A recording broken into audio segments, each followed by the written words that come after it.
Degree পরীক্ষায় ভালো ফল করার পর নিজেই কিছু একটা করার উদ্যোগ নেন তিনি। গত বছর মাস্টার্স পাশ করার পাশাপাশি ফয়সাল একজন উদ্যোক্তা। নিজের বাবার বাসার ছোট্ট কক্ষে তার অফিস। বিভিন্ন জায়গা থেকে মধু, ঘি ও সরিষার তেল সংগ্রহ করে বাড়ি বাড়ি পৌঁছে দেয় ফয়সাল। ঢাকার কাছাকাছি অর্ডারগুলো নিজেই হুইল চেয়ারে করে পৌঁছে দেন তিনি। ফয়সাল বলছে প্রতি মাসে তার বিক্রি ৮০,০০০ টাকা।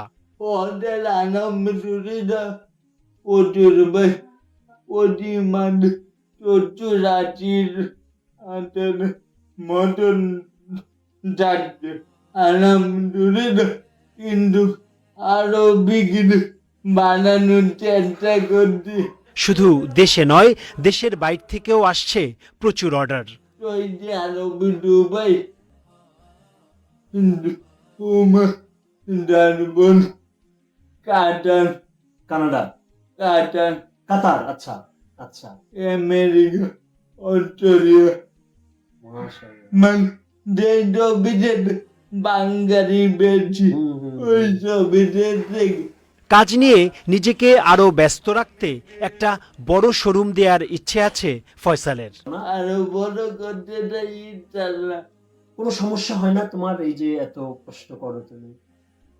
শারীরিক প্রবলেম হয় কি? শারীরিক কোনো প্রবলেম না, আমি কাজের মধ্যে থাকি নেই ভালো।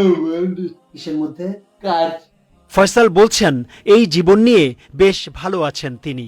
দেখি যদি চেনটা আরো বেশি, তারপর একটা শোরুম দিয়ে বসবো।